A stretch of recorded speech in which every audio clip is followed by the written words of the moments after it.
Hello, welcome to Battlefield North. I'm your host, Bennett Jernard Henderson, also known as Big Black Hick. Um, Basically, I want to discuss week one before week two truly arrives and spend some time taking some notes, rewatching some videos on Cincinnati and the rest of the AFC North and stuff. So some of it's going to be scripted, some of it's going to be improvised, but if you guys work with me, we're going to be all good. Um, Basically, after week one, Cincinnati convincingly beats the Oakland Raiders 33 to 13, making them the sole winners of week one.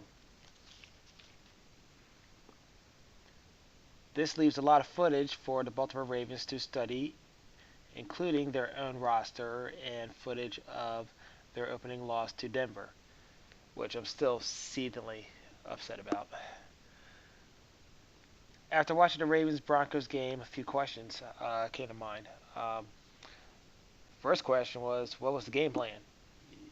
I'm watching that game in full high definition, and they couldn't run the ball, they couldn't pass the ball. Wide receivers can't get open. Offensive line couldn't block the outside linebackers to save their lives, and the OC didn't make any adjustments to the defense that played the Ravens straight up. Um, so far, new offensive coordinator Trestman, you're not a difference maker. You have 15 weeks. Actually, I'm going to scratch that. I'm going to amend that a little bit. You have tomorrow to generate an offense. So far, after watching that game, defense was pretty solid. Um, you were so solid, I believe you guys scored more touchdowns than your offense, which is pretty bad. But they're entering the Oakland Raiders game and the rest of the season without Balsa Hard alumnus Terrell Suggs, aka T Sizzle. Hopefully, newly acquired outside linebacker defensive end Babin will help solidify the defensive line or linebacking core. Basically, um, he's just a guy. He's nothing special, really. Nothing special, just a guy. That was basically week one of my scripted notes, and on to week two. Um, Johnny Manziel, he gets the start for the Cleveland Browns, who host the Tennessee Titans. I'm going to be honest with you. I thought Manziel looked pretty good.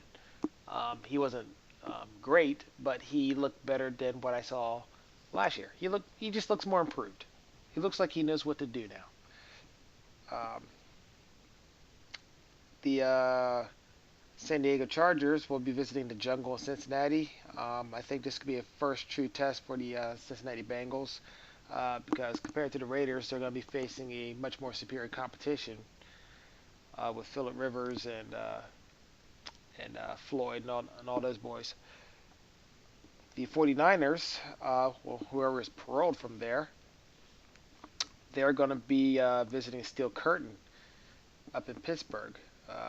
Hopefully, Pittsburgh utilizes 10 days of rest to develop a good game plan against this opponent, which I think 49ers still have some game, but I don't know. I don't know what to make of them yet. I don't know what to make of the Steelers yet because there's a lot of who's of everybody. They still got to figure themselves out, in my humble opinion. Steeler fans, just provide me some more information on what I'm looking at because without Palomalu, without Kiesel, I don't know what I'm watching sometimes.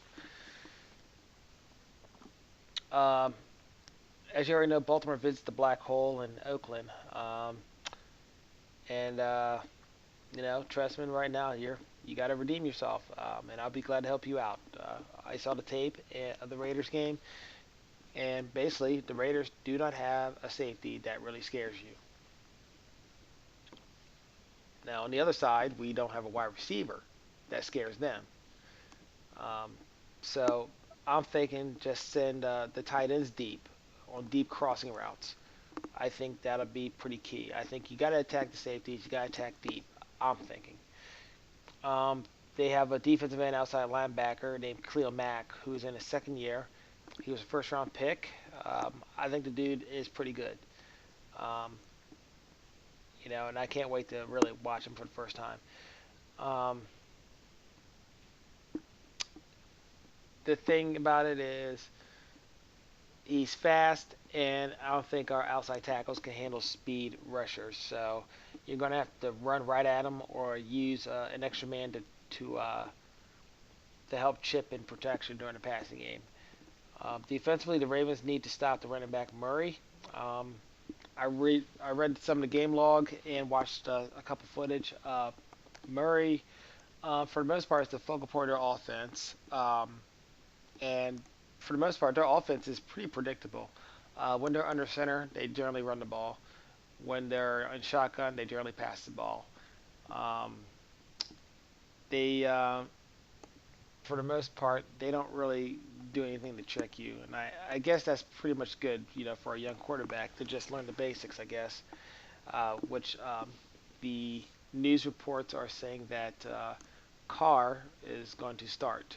He was knocked out of the game um, pretty early against Cincinnati, so I'm curious to see how he responds. That's kind of pretty much it. By the way, little side notes here. I've been working on the website. Also been working on some other things regarding Battlefield North. So you guys have every opportunity to chime in. You guys have every opportunity to email me at bfnsmack.gmail.com. You also can message me on Facebook. You can also send photos. You can send video posts. I saw a couple of video posts, and I'm going to probably put something together to on YouTube just to let you guys know. Just to acknowledge all the work that everyone else put in. So thank you for your time, and good luck in week 2.